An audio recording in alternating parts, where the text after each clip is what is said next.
Anisan'ny vaovao hoarantsika ato anatin'ity fiarantsika eto amin'ny televiziona malagasy ity izany rehetra izany fa ny vaovao nisongadina androany aloha dia ny fitoanan-doha nataon'ireo mpanjaka rehetra ao amin'ny faritra Vatovavy Fitovinany sy ny faritra Atsinanana nandiniana indrindra ny resaka fandriam-pahalemana sy ny filaminana izay efa nanomboka hatry ny maly ary ny farana androany izy ity ary noreketina tao anatina fekevitra ireo tapaka nandritra n'izany fitoanan-doha izany ary natolotra tamin'ny filohan'ny Repoblikan'i Madagasikara Hira Rajaonarimampianina tany farafangana androany izay fekevitra izay koatr'izay dia nasiana resaka ihany koa ny hanarenana andreo fotodrafitrasa goavana any amin'ny Grand Sud-Est ankoatra ny resaka fanolorana fitaovana any amin'ity faritra ity. Roliefa Inomanana sy Rotirgeza Afimaly mitatra ny andindindy. Ny ray feo sy ny rahina anampy ny filoham-pirenena sy ny fitondram-panjakana mba mpahomby izany ny ampanjaka atao anatin'ny faritra roa dia ny faritra Atsimo Atsinanana sy ny faritra Vatovavy Fitovinany amin'ny fampandriam-pahalemana manoloana ireo volyolona sy ny fanombam-pananana izay nateti-pitranga tato ato. Nisy ny fehikevitra notonapaka ireo ampanjaka. Fantatray fa zanakay ny maditra noho zany hiarahanay ny mizaka na miteny amin'ireo zanakay sy manamatra azy ireo amafisinay ny fampiarana dina.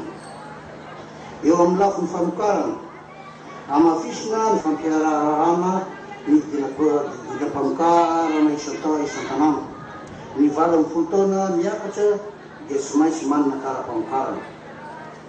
Eo amin'ny lafiny fiarovana ny tontolo iainana amafisina etoana fa ny fampiarana ny dina ny tontolo iainana ady amin'ny teo tanety mitavy ala ary ny fambolena hazo. Nandritra izany ihany koa no niangaviany ireo ampanjaka ny irosana Andriamatoa Filoha indray amin'ny fifidianana filoham-pirenena manaraka.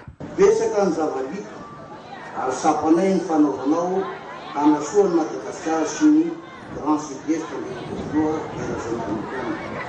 Anatateraka ireo tanjona hotratrarina sy toiza miasa sy miezaka efa natomboka amin'ny fampandrosoana any Madagasikara sy ny Grand Sud-Est dia miangavy anao zahay Andriamatoa Filoha Rajaonarimampianina hilasaka ho fidiana ho filoham-pirenena amin'ny 24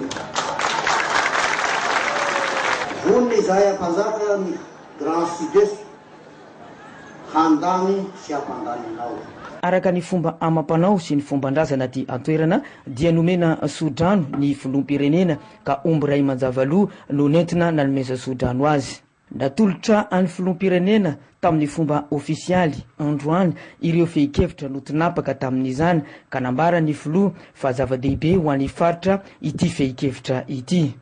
Raha loatra raha manamafy ny fiaraha-miasa miaraka aminareo ny fitondram-panjakana.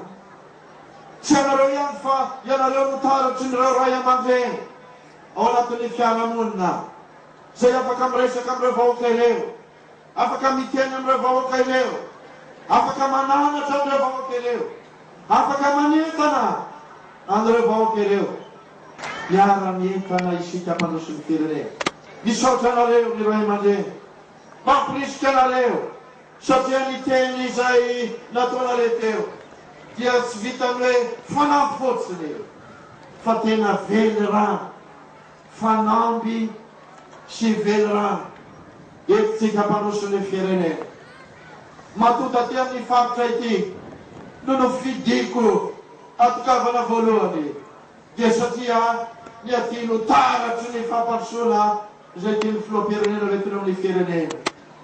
Faritra anisan'ny mbola mahanja eto Madagasikara ity faritra ity.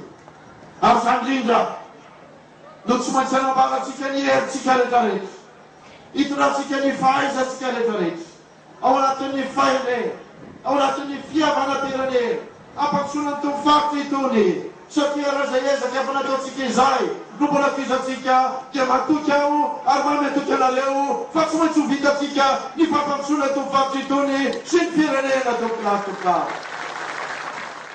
Asem-panamboarana ireo fotodrafitrasa maro izay isan'ny manahirana ny mponina aty amin'ny faritra Atsimo Atsinanana iray manontolo satria fotoanany fandraisana indraikitra izao ho hiatrany ny filoham-pirenena Hira Rajaonarimampianina. Zay ilana namboarintsika eo mbola pahany eo anisan'ny tanàna mahafinaritra Farafangana. Rehefa tahaka ireny lalana vita eto, ary eto dia mamy tokony filoham-pirenena, fa satria efa vita ny ampany amin'ny lalana io hitondra jiro poto solaire ny filoham-pirenena soera dia tonga eto aminareo zany tokoplastovary. Efa ela zao no miteny hoe amboary le lalana 20 kilometatra, dia efa hoe ho amboary zany. Androany nareo mbola manerina amikany hoe ay mbola tsy vita zany zavatra zany dia eto manmetoky anareo fa filoham-pirenena mihitsy no andrahitanana an'izany ary anomboka ny asa fanamboarana izany 20 kilometatra zany tokoplastovary. Eto dia efa nilaza taminareo tamin'ny herintaona fa amboarina iny lalana RN12 miainga avy eto Vangaindrano makany Tolanaro iny, efa hita ny fanatsim-bola, efa ao zany mamafisina, efa manomboka ny asa rehetra izay fanadiadina, efa misy asa izay manomboka mihitsy ho toizatsika zany ary tsy maintsy vitatsika zany tokoplastovary. Miandritra izao fotoan-dehibe izay natao teto Farafangana izao koa no nanomezana ampahbe maso ireo fitaovana toy ny fitaovana ho an'ny mpampianatra, moto ho an'ireo tompon'andraikitra eo anivon'ny fanabeazam-pirenena ary ny fiarakodia sy moto ihany koa ho an'ny foibe paritra ny fambolena sy ny fiompiana aty amin'ny faritra roa dia ny faritra Tsimotsinanana sy ny faritra Vatovavy Fitovinany.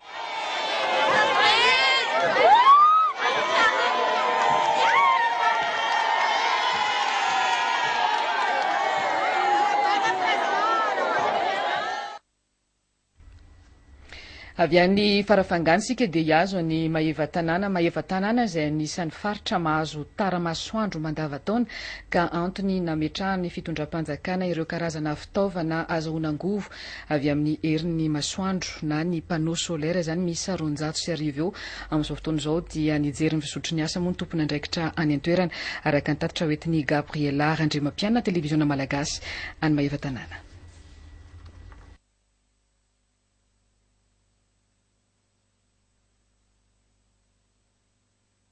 Plaque solaire miisa 250 sy kojakoja miaraka aminy, ireo mifototra avitrasa natsangany fitondram-panjakana entina mahana ny olana eo amin'ny famatsiana herinaratra aty amin'ny distrika Maheva tanàna. Tonga nitsidika sy nanara-maso ny ampahanasa vita ireo solotena-panjakana taty atoerana izay nitariny préfet de Maheva tanàna. Eo amin'ny 70 ny asa no vita amin'izao fotoana izao, ezaka lehibe atao amin'ny fanjakana hoentina miady indrindrindrindra amin'ity resaka délestage izay eno sy malazalaza esero zay zany dia mino fa raha izao zavatra zao vita sy tonga ny fotoana hitokana azy dia netiny 2016 daholo zany resaka délestage zany fa ny azavana sy ny famirapiratana indray no anjaka sy no isy eto amin'ny tapo-tanàna ny Maheva tanàna renivohitra sy ny manodidina akaiky avy hatrany. Mendrim-piderana izao fandraisana andraikitra ataon'ny fitondram-panjakana izao ho fahamahana ny olana izay mahazo vahoaka aty fotony araka ny nambaran'ny lehibe ny faritra Betsiboka. Itsika eto Maheva tanàna moa no natao piloty amin'izy ity fa mbola ho avy ny an'ny faritra 2020 mialohan'ny farany ity volana janvier ity mba tsy tenenina hoe nitapaka ny janvier no vita tanteraka zany ity fotodrafitrasa eo amin'ny 4,2 mégawatt no voakan'izy ity zay rehefa nanao ny fanadidina moa zay teo anivon'ny Jirama dia tsy mihoatra ny 0,4 mégawatt no filany Maheva tanàna zany amin'ny heure de pointe dia mitondra fisaorana fitondram-panjakana nanao piloty any Maheva tanàna. Nanentana vahoaka ihany koa izy ireo mba hanaja ity fotodrafitrasa lehibe sady goavana ary manara-penitra ity. Alohan'ny nisarantsika dia tsara ny mampatsiafa dia nahazo plaque solaire ny tanàna Maheva tanàna misy 450 ialana amin'ny délestage ary tany Farafangana androany dia natolotra tamin'ny ho an'ny filohan'ny Republikan'i Madagasikara ilay fenkevitra tapaka ireo ampanjaka rehetra any amin'ny faritra Vatovavy Fitovinany sy Tsimotsinanana.